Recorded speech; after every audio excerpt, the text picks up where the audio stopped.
Good afternoon, it's Nicholas from Gandora Gaming. I have my friend here. What are you playing and what place you get? Royce, I've been playing branded Chimera today at our Sunday locals. We went first, undefeated today. Actually had a good day. No real bricks. We'll get into the profile real quick. Absolutely. For the most part, everything is real standard. We got two perfect Let's turn it around, my friend. We got two Burfamets, three Mirror Swords, three Gazelles, three Kodals, and I actually chose to only run two fusions. Very rarely do I ever miss the third. Most of your games, the deck is so explosive, you're winning in the first couple rounds, and if you had to really get into the grind game, you may already be eating that L. So two is, I think, is correct because I don't want to see it too much in my hand in bricks. For the second engine, we've got, of course, Branded Fusion. One of the best cards in the deck, the best cards ever created. That's why we had to get it.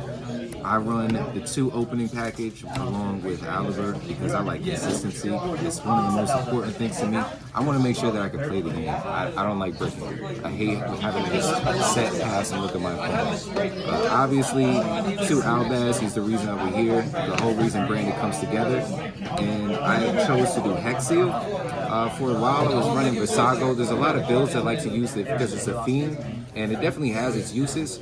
However, I don't like always have to go into Rebellion with this deck and to discard because card advantage is kind of one of the big things of the deck. So if I already have access to both the branded engine and the Chimera engine, when I brand a fusion, instead of going to Rinbrum, I can now just go into Albion, into Dragoon, and now Dragoon can protect your Chimera plays because it can negate the Ash, the Droll, whatever they may be trying to use to interrupt it. Alright.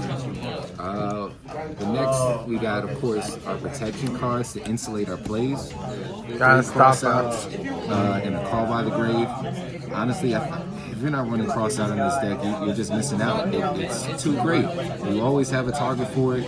Obviously, it's amazing in the mirror, and you could cross out anything. So, that could be a Book of Moon, a Book of Eclipse. I've even won games because I crossed out a Talents. So yeah, cross out one of the best cards for this deck. I like to run a lot of 1 and 2 ofs unless it's engine because I don't like to break. I don't like getting 2 or 3 of the same cards. So most of my ratios you're gonna see now for the hand trap lineup are 2 ofs. So we have 2 Imperms, 2 Drolls, 2 Ash, 2 DD Crows, 1 Nibs, and 1 Effect Veiler. So the reasoning behind the Effect Veiler and the hand trap lineup in general was that when I use Guardian Chimera and I'm starting to get all this card advantage and I'm drawing cards, I want the ability to draw in the hand traps so that I can keep interrupting my opponent on his turn. And Imperm, if you're drawing into that, it's just dead. Crow didn't come up today, but honestly, it seems correct for this format. There's a lot of uses for it. It comes up a lot. Taking away people's graveyards is clutch. And that is the majority of the deck. We have then last, what's left to say, man? Fenrir is that dude. He just breaks boards, he insulates plays. Like, if you happen to draw a Burfamet, which you hate drawing Burfamet, you could at least special summon the Fenrir, add a Fenrir if you're not scared of Droll, and then tribute over him from Burfamet. Now you can play the game. And lastly, your answer for a lot of decks, including Flu, Unchained, there could be only one. It's completely just shuts down some plays, going first, going second. You just monkey flip the card, and you in there. We like that. That's the deck profile. Oblivion Games, shout out to Tony, Nelson, everybody else here. Absolutely. Shout out Nick for the video for all y'all. Until next time, hopefully we get some more dubs. Wait, before you go though, you want to do the extra deck real quick, or? Oh yeah, we could go over that. Extra deck again, just like everything else, really standard. Get this out the way. Yeah, no worries. We got 1 Predaplant. It's actually 2 Mirror Jades, but 1 Mirror Jade may actually get cut in the future. 2 almost never comes up. I think I might run Springs because there have been a couple occasions where I can't Titaniclad to fuse with Albaz, and I just need to be able to fuse something. The Spring is almost always live. because they're special summoning.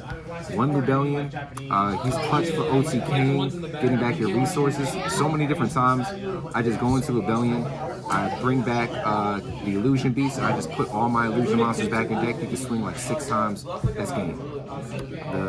The big boy of the deck are the Chimera, just great. He's a pop, he's a draw, he's beefy as hell. He's untargetable if you have Poly engraved. We're not running Poly, but yeah, that is the case. But one day we may put that in. Reliever, he's kind of mid. He can come up sometimes if you get evenly matched. You could go into him, pop your own card on the field so you're not banishing all your shit. One, Titaniclad. Again, he's a beefy boy.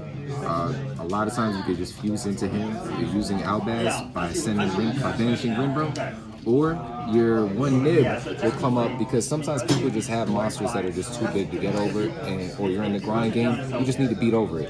You Brain Infusion, send the nib token, send Albaz, you make Titaniclad, you beat over almost anything. The reason we play Branded Chimera, the man himself, you know, A hand ripper. There's really nothing else to say. He's the reason that the deck works. He makes your Codal and your Mirror Sword live. You want him on the field. Hand ripping is great. Gives you some knowledge on what the opponent is running ahead of time if you didn't already know. Nothing more to be said. Lustrous Beast, he's your OTK. Only run one. There's only been like one occasion where having two would have came up, but it's not worth it to take up the extra deck space. But he is great because he still acts as a Chimera. He still makes your plays live, and he's bigger. So sometimes you just need a bigger body that can't be destroyed. You go into him, and now your negates are still live, but you have a monster that can't just be ran over. Obviously, 2 Albion, 1 Rinbrum. He's necessary because if you don't have access to your Chimera entry, he's the answer to that. He gets you into all your plays. And quite frankly, against some decks, he's actually a beast being able to both negate and bounce a card. No, he's absolutely insane. Can't really beat that. Some decks is completely useless. Looking at you Rescue Ace, looking at you Flu, but it's nice. Dragoon, nothing less to say. Dragoon's that dude. Dragoon. He's that dude. You ever consider playing the new Chimera once it comes out in Age of Overlords? So look, there's definitely going to need to be more testing on it. Any monster that foolishes, it always has potential. But at the current time, I don't have an answer for whether or not it's going to really be that card. In theory, I do see it being used in play with like Super Poly. It's going to be big against maybe Unchained, if Unchained continues to be a problem, because you're always going to have an illusion, and now that makes the illusion live. So you can just Super Poly almost any monster you have, plus one of their fiends, it can't respond, and you can start playing the game. All right then. All right. You have a wonderful day, and hope you guys enjoy the deck profile. Peace out.